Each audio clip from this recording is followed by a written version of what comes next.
Happy Friday night, fellow comic book fans. This is the night that I review some comics from the previous Wednesday. What I'm going to do is one that I didn't like and the top three that I did. I'm going to do them separate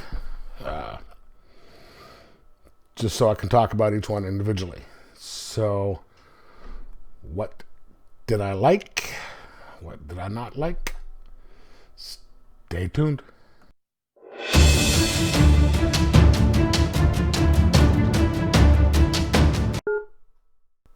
And for my final one this week, Detective Comics Annual Number 3.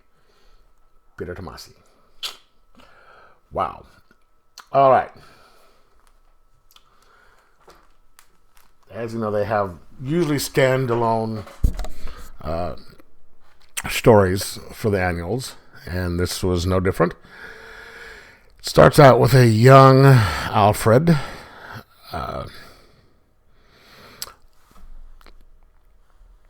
walking out of a building and being confronted by these two men. Turns out that it is Alfred working for MI6, as we knew he had at some point, and these were Russian spies, and he has to get away from them now because he had taken some materials that belonged to the Russians that America and the British did not want them to have, and he gets extracted by a woman in a plane, and then it cuts to now. You see Bruce sitting in the Batcave with just the suit on, no cowl, no cape, and there's crap all over. There's stuff all over the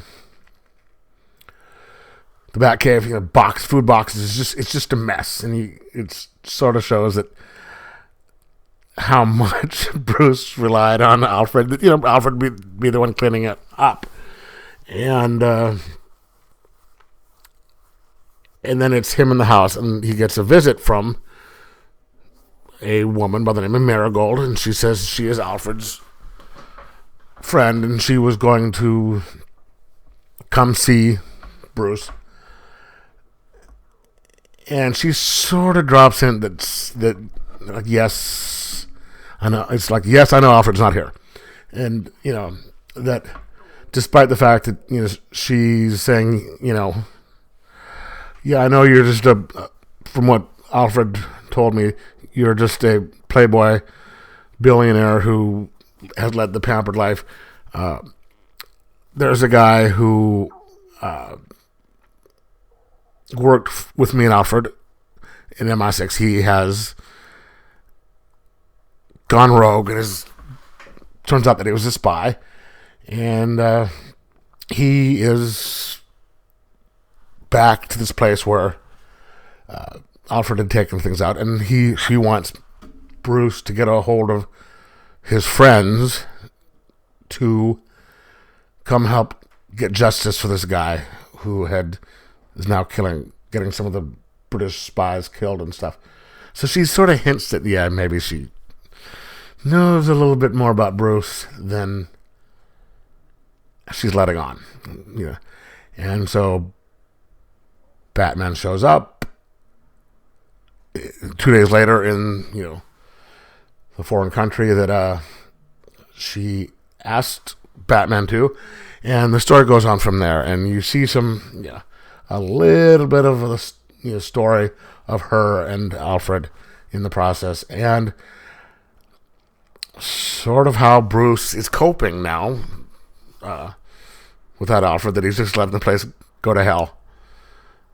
Because and story gets wrapped up really nicely, and it was a fun little action story, and you get to see different sides of people, and also there are a few pages. At the end, it is a letter written by Alfred to Marigold,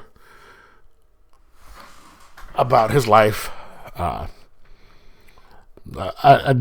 a week in the life of what he does. Oh, and earlier she had said that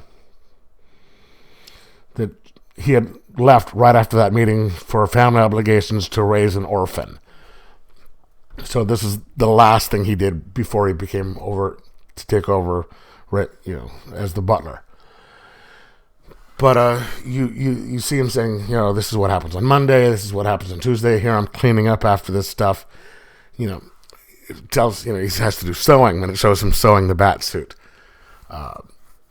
And this is like the week where he's kind of like a week one thing. It shows him sewing the bat suit and then repairing Bruce when he comes back, and all, making it sound like, yes, these are, I'm fixing his suit for, going out, and yes, who knows what these wild billionaire people do to get hurt, and, it's, the pictures show a completely different story than what he's saying, but there's still a tiny bit of truth in it. It was really well done, and I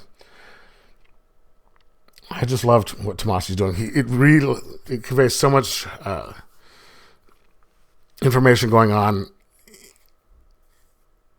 in a very simplistic and, not simplistic way, but in a style that is just like, okay, you can see what's going on here, and boom, boom, boom. So I'm going to give this a 4.5 out of 5. And just, wow. Tomasi is such a good writer on this series. I love what they're doing with Batman and Detective now. Main title and Detective. So if you aren't getting this and you love Batman, start now. So anyway, did you read it? Did you like it? Let me know either way, and enjoy your comics.